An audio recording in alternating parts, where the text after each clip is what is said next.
முன்னாள் அமைச்சர் மறைந்த ஆர்.எம். வீரப்பனுடைய மகனும் சத்யா மூவிஸ் நிறுவனத்துடைய தயாரிப்பாளரும் இயக்குனருமான வி. தமிழழகன் காலமாகியிருக்காரு.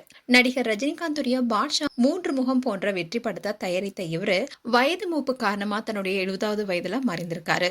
தமிழ் திரையுலகில பிரபலமான தயாரிப்பு நிறுவனத்துல ஒன்னா இருக்கிறது தான் சத்யா மூவிஸ் நிறுவனம். இந்த நிறுவனத்துடைய தூண்ல ஒருத்தரா இருந்தவர் தான் பிரபல தயாரிப்பாளர் அண்ட் இயக்குனருமான வி. தமிழழகன். இவர் தான் காலமாகியிருக்காரு. அவருடைய மறைவு ஒட்டுமொத்த கோலிவுட்டுமே சோகத்துல ஆழ்த்தியிருக்கு. நடிகர் சூப்பர் ஸ்டார் ரஜினிகாந்துடைய திரைப்பயணத்துல ரொம்பவே முக்கியமான மைல்கல் திரைப்படங்களை தயாரித்த பெருமை வி. தமிழழகன் அவருக்கு உண்டு.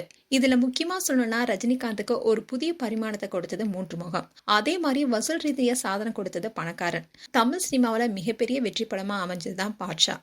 இந்த படங்கள் எல்லாத்தையுமே உருவாக்கி ரஜினி ரசிகர்களுடைய அன்பை பெற்றவர் தான் இவரு. திரையுலக ஜாம்பவனான ராம வீரப்பன் அவர்களுடைய மூத்த மகனான இவரு தன்னுடைய தந்தையின் வழியில தரமான திரைப்படங்களை தயாரிப்பதுல வல்லவரா இருந்தவர். இவர் தயாரிப்பாளரா மட்டும் இல்லாம இயக்குனராகவும் இருந்தாரு. படைப்பாளியாகவும் ஜொலித்தவர் தான் வி. தமிழழகன். மந்திர புன்னகை, நிலா பெண்ணே போன்ற படங்களை இயக்கி இயக்குனராகவும் தன்னுடைய திறமையை நிரூபிச்சிருக்காரு. ரஜினிகாந்துக்கு மட்டும் இல்லாம உலகநாயகன் கமலஹாசன் நடித்த காக்கி சட்டை, ராணுவ வீரன் பல முன்னணி நட்சத்திரங்களுக்கு வெற்றி படங்களுக்கு பின்னாடி இவருடைய உழைப்பு இருந்திருக்கு. இங்கில் தான் வயது மூப்பு காரணமாகவும் உடல்நலக்குறைவு காரணமா February 14 அன்னைக்கு காலமாகியிருக்காரு. இவருக்கு வயது 70.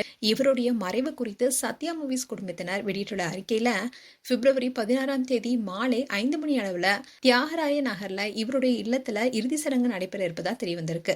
அது மட்டும் இல்லாம வி. தமிழழகன் அவர்களுடைய மறைவுக்கு திரையுலகினர், அரசியல் தலைவர்கள் அண்ட் ரசிகர்கள் எல்லாருமே ஆழ்ந்த இரங்கலை தெரிவிச்சிட்டு வராங்க.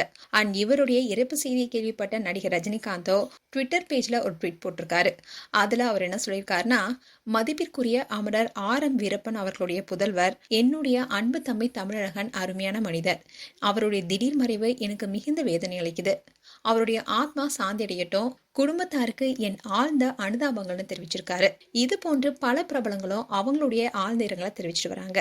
மேலும் எங்களுடைய ஆழ்ந்த இரங்கலை அவங்களுடைய குடும்பத்துக்கு தெரிவிச்சுக்கிறோம். உங்களுடைய கருத்துக்களை கமெண்ட் செக்ஷன் சொல்லுங்க. இது போன்ற வீடியோஸை பார்க்க நியூஸ் தமிழ் கிட்ஸ் சேனலை சப்ஸ்கிரைப் பண்ணுங்க. மறக்காம நோட்டிபிகேஷன் பட்டனை கிளிக் பண்ணுங்க.